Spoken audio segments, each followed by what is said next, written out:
ازيكم حبايبي عاملين ايه؟ كل سنه وانتم طيبين. هنعمل زبادي رمضان بقى، كل سنه وانتم طيبين. يا رب يعود علينا وعليكم بخير ان شاء الله. انا معايا 2 كيلو لبن جاموسي غلياه الاول. اول ما جبته صفيته عشان لو في اي شوائب تطلع. وبعد كده خدته بقى غليته على البوتاجاز، خدته غلا حلوه قوي قوي قوي. والوش بتاعه ما شلتش الوش بتاعه، سبته بوشه زي ما هو ماشي. انا بقى هعمله النهارده زبادي. هعمل ايه؟ هاخد شويه. هاتي يا روان الكبش. اجيب لماما الكبشه. ماشي. هاخد حبه زبادي كده، الوش بتاعه اهو. انا مش هشيل الوش بتاعه عشان يبقى الزبادي بخيره اهو. انا هاخد قيمه كوبايتين كده او 3 اهو.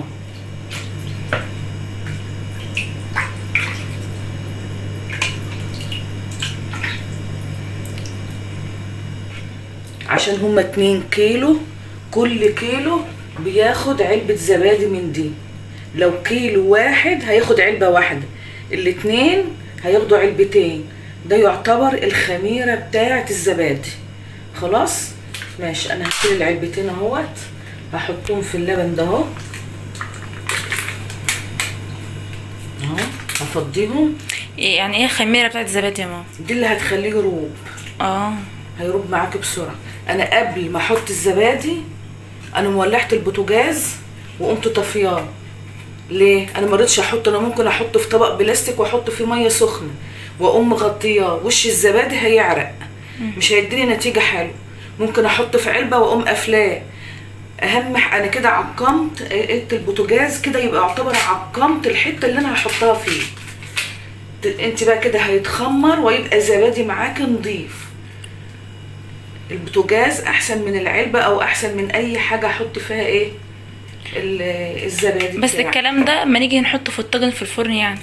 ماشي. هعمل ايه بقى؟ همسك دوت العلبتين دولت، هقوم ايه ربهم قوي قوي قوي كده اهو في شويه اللبن لوحده. ده انضف زبادي تاخديه، هتاكليه بنفس حتى. انا كده يعتبر عقمت فرن البوتاجاز. هو الصراحه كان السنه اللي فاتت كان جميل جدا. لو عايزه تعملي نصه بالفراوله، هتجيبي ايس كريم فراوله وتعمليه وتقومي حطاه على النص. تقسمي مثلا ايه اللي انا عملته ده اهو، تقسميه على حلتين اهو. تقسميه على حلتين، نص هتعمليه ساده والنص التاني هتعمليه بايس كريم فراوله. تحطي معلقه واحده بس منه وتقلبيه وتقومي ايه بقى. عندك بقى الطواجن دي ما هيش متوفره، هتعمليه في كوبايات خلاص. وتقومي حاطاه في الفرن بتاع البوتاجاز اللي انا طفيته، وهحطه وارصه واوريه لكم بقى تاني ان شاء الله لما اجي اطلعه. ايوه يا جماعه، لازم البوتاجاز تفتحوه تخلوه يسخن شويه، وبعد كده بعد ما يسخن تهدوا عليه خالص، تقفلوه يعني بمعنى اصح تقفلوه. بعد كده تظبطوا بقى الزبادي بتاعكم وكده تدخلوه فيه، صح كده؟ دلوقتي بقى دمت 2 كيلو اهو، قلبتهم قوي قوي قوي قوي اهو. واللبن لازم يكون مغلي علشان كده يعتبر تعقيم للبن، لان ده يا جماعه هناكله. ما تجيبهوش مثلا من عند البقال او تجيبيه من ناس فلاحين وتعمليه زبادي على طول. مهما كان احنا بنغليه عشان لو في اي بكتيريا او في اي حاجه تنشال. ويستحسن انك تصفيه ساعه ما تجيبيه على طول من عند البقال او من عند الفلاحين. وبعد كده بعد كده يسيبوه يدفى بقى. هحطه على البوتاجاز يغلي قوي. لازم يغلي عشان يموت اي ميكروب فيه، لان الدنيا حر دلوقتي ولازم نعمل العمله دي. لازم نغليه كويس ونسيبه. غليته عايزه تشيلي الوش شيليه، انا ما شلتوش، انا عايزاه بخيره ماشي كده. بقى هقوم عامله ايه؟ هصب اهو. لو ما عندكيش الطواجن ديت اعمليه في كوبايات. طب هو دلوقتي يا ماما اللبن دلوقتي دافي صح؟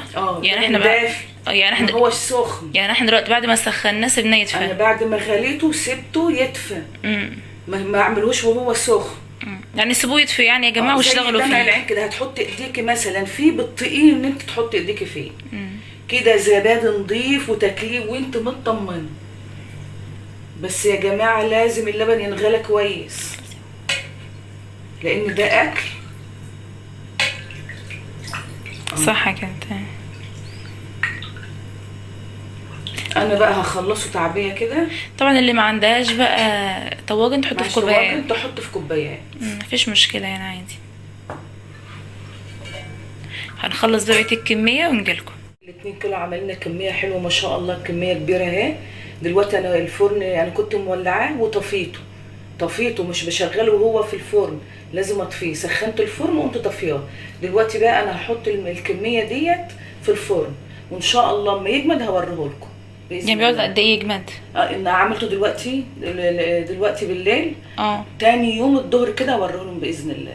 خلاص ماشي ان شاء الله. يعني بياخد ليله كامله كده بالليل. لو عملتيه الصبح ما تطلعوش من فرن البوتاجاز الا بالليل، عملتيه بالليل ما تطلعوش الا تاني يوم الصبح. شايفين يا جماعه كميه ما شاء الله، ده 2 كيلو وما شاء الله عامله كميه حلوه. ماما عملت لكم برده شويه كوبايات اللي مش عندها ايه طواجن، عادي اي حاجه نمشي بيها. بكره بقى ان شاء الله نشوفه مع بعض. حبايبي بعد ما سيبناه شوف تقيل ازاي، شوفوا مسك نفسه يا جماعه ما شاء الله ازاي. شوف التقل بتاعه ما شاء الله. زبادي على ابوه بقى اللي بيقولوا عليه فعلا. اهو دي بقى تكليب بعسل نحل ماشي، تحطي فيه تمر ماشي. هو بصراحه ما شاء الله عليه في الصوص يا جماعه. حتى الكوبايات ماسكه نفسها وجميله ازاي، يعني بوريها لكم جميله جدا ما شاء الله عليه، تحفه جدا. كل سنه وانتم طيبين، وما تنسوناش في اللايك بالله عليكم بقى، ما تنسوناش في اللايك ان شاء الله يا ماما. في الايام الجايه نعمل لهم بقى بالفراوله والفواكه باذن الله ان شاء الله. بس ما تنسوناش في اللايك عشان احنا بنتعب والله جدا جدا جدا، وما بنلاقيش لايك.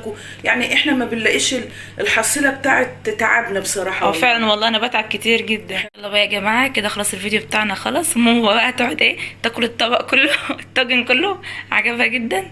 تنسوناش بقى في اللايك والاشتراك. مع السلامه.